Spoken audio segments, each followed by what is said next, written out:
थी। महात्मा गांधी की सबसे बड़ी समस्याओं में से एक अम्बेडकर भी थे। अंग्रेज तो थे ही थे, उनसे बड़ी समस्या ये है कि यार अंग्रेजों को भेजो ना, समाज क्यों बदल रहे हो। और ध्यान रखना 1936 है, इस समय डॉक्टर अम्बेडकर ठीक ठाक पावरफुल हो चुके थे, अच्छी खासी प्रसिद्धि उनको मिल चुकी थी। महात्मा गांधी की सबसे बड़ी समस्याओं में से एक अम्बेडकर भी थे। अंग्रेज तो थे ही थे, उनसे बड़ी समस्या ये है कि यार अंग्रेजों को भेजो ना, समाज क्यों बदल रहे हो। और अम्बेडकर साफ साफ कह रहे थे कि अगर मुझे अपने हित और देश के हित में चुनना हो तो देश का हित नंबर 1 पे है, पर यदि मुझे दलितों के हित और देश के हित में चुनना हो तो मैं दलितों के हित को प्राथमिकता पे रखूंगा। क्योंकि अगर अंग्रेज चले गए ऐसे ही तो यहां के सवर्ण हमें छोड़ेंगे नहीं, और दलितों की पराधीनता अंग्रेजों के आने से पहले ज्यादा थी, अंग्रेजों की उपस्थिति के समय कम पराधीनता थी। आपको गुस्सा तो आता होगा अम्बेडकर पे कई बार, क्या ये कैसा आदमी था, है ना, लेकिन आप तर्क सुनेंगे तो दंग रह जाएंगे, तर्क अच्छे हैं। और मजे की बात है कि भारत की संविधान सभा में अम्बेडकर जितनी पढ़ाई पूरी संविधान सभा में एक भी मेंबर ने नहीं कर रखी थी। केवल एक BN राव थे जो एडवाइजर थे, उनके पास ठीक ठाक पढ़ाई थी, उन्हें छोड़ दें, बाकी सब मिट्टी के मतलब पेंदे टाइप के थे, प्यादे थे उनके सामने। पढ़ाई लिखाई का जो लेवल अम्बेडकर साहब का है वो किसी का नहीं है। तो कुछ लोग मैंने देखा कि सवर्ण मानसिकता के कुछ लोग अम्बेडकर को देशद्रोही घोषित करना चाहते हैं इन्हीं कथनों से कि दलित प्रश्न और देश के प्रश्न में दलितों को प्राथमिकता दूंगा तो बुरा मान जाते हैं। और उन्हीं से आप पूछो कि अगर हिंदू का प्रश्न हो और देश का प्रश्न हो, किसी प्राथमिकता दोगे तो हिंदू, हिंदुस्तान है, मजाक समझते हो तो हिंदुस्तान है बोलते हैं, हिंदुस्तान है। मुसलमान तो आए हैं, जा भी सकते हैं, लेकिन हिंदुस्तान है। तो अंबेडकर उस समय पावरफुल हो चुके थे, और अंबेडकर को मैं तो बड़ा सलाम करता हूं इस सेंस में। आमतौर पर वंचित वर्ग में जब कोई पढ़ लिख लेता है ना, अपने वर्ग से कन्नी काट लेता है।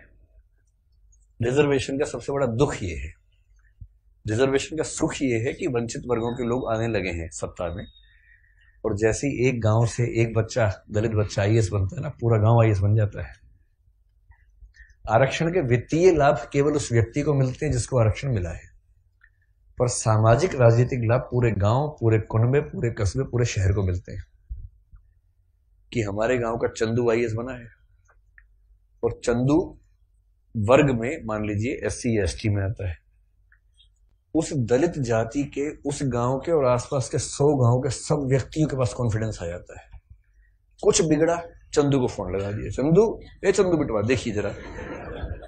अब पुलिस वाले ने रोका, लाइसेंस के लिए, रुको बात करवाते हैं, ऐसे करके कह रहे किसको फोन करो, चंदू को फोन करो, छोड़ दो कोई बात नहीं, आप जाओ, आप गाड़ी कैसे भी ले जाओ, सिर के ऊपर रख के ले जाओ, कोई बात नहीं, हम कुछ नहीं बोलेंगे। कॉन्फिडेंस लेवल बढ़ जाता है। एक रिजर्वेशन का फायदा ये होता है, आर्थिक फायदा नहीं होता, रिजर्वेशन आर्थिक मामला नहीं है, वो सामाजिक राजनीतिक समतलीकरण का मामला है, उसमें उसको देखना है। और अम्बेडकर ने, आजकल क्या होता है कि जो बच्चा IAS बनता है सबसे पहले कोशिश करता है कि उसकी जाति किसी को पता ना लगे कि वो रिजर्वेशन में है। और बहुत सारे लोग SC ST या OBC से रिजर्वेशन का लाभ लेकर अगर IAS बनते हैं तो कोशिश करते हैं कि शादी से सवर्ण समाज में हो, क्योंकि IAS खुद एक जाति है, उस जाति में शादी कहीं भी हो सकती है, वहां जाति प्रथा बीच में नहीं आती है। ऐसे IPS भी एक जाति है जो IAS से नीचे की जाती है, लेकिन ठीक ठाक जाती है, वो भी अपने आप में ठीक ठाक जाती है। जैसे IAS पति IPS पत्नी, लोग कहेंगे हाँ ठीक है, IPS पति IAS पत्नी, तो लोग कहते हैं अच्छा चलो कोई बात नहीं ठीक है इस तरह से मैनेज करते हैं, क्योंकि IPS नीची जाती है, IAS थोड़ी ऊंची जाती है, और IRS और बाकी सब तो बहुत ही नीची जाती हैं, और उसमें जो ग्रुप भी हैं वो तो शूद्र टाइप के माने जाएंगे कि ये तो बहुत ही नीचे के लोग हैं। बेशक UPSC ने सफलता दी हो, पर ये नहीं चलेंगे, इनके 10 नंबर कम आए से इनको बाहर करो यहाँ से एक प्रकार की जाति व्यवस्था वहां भी है। तो दलित चेतना जो अम्बेडकर की वजह से, अम्बेडकर का सम्मान क्यों करना चाहिए कि वो इतना पढ़ने लिखने के बाद भी चाहते तो वो भी एक शानदार जिंदगी जी सकते थे, उनको मिल ही रही थी भाई। वो PCS ऑफिसर थे बड़ौदा में, मजाक छोड़ना है, नागपुर में शायद, और जब नागपुर में वो सिविल सेवक बनकर आए, फेलोशिप वहीं से मिली थी पढ़ने के लिए, जब वापस लौटे तो उनको PCS अधिकारी बनाया गया। तो उनको कहा कि आप यहां रहना शुरू कीजिए और काम संभाल लीजिए। अब ये अम्बेडकर के सामने सबसे बड़ी समस्या, अगर आप उनकी कभी आत्मकथा पढ़े, मैं कैसे बना, हिंदी अनुवाद उसका ये है, उसमें प्रसंग है कि नागपुर में रहना है उनको क्योंकि वो ऑफिसर हैं, उनको अपने रहने के लिए कमरा चाहिए या घर चाहिए, ढूंढ रहे हैं पूरे शहर में, कमरा ही नहीं मिल रहा। लोग पहले पूछते हैं जाति कौन सी है, वो बताते हैं कि महार जाति का हूं, तो भाई कमरा नहीं है हमारे पास, हम किसी दलित को कमरा देंगे ही नहीं अपना। ये 1920-30 के दौरान नागपुर शहर की बात है। फिर वो कह रहे कि कई कमरे खारिज होते गए। एक और घर में गए, एक कोई दूसरा ऑफिसर था, वो दिखा रहा था, दोस्त के रूप में हेल्प कर रहा था, तो वहां मालिक ने पूछा ही नहीं कौन सी जाति के हो, इन्होंने बताया भी नहीं, ढिंडोरा क्यों पिटेंगे, उससे पूछा नहीं, उन्होंने बताया नहीं, कमरा मिल गया, रहने लग गए।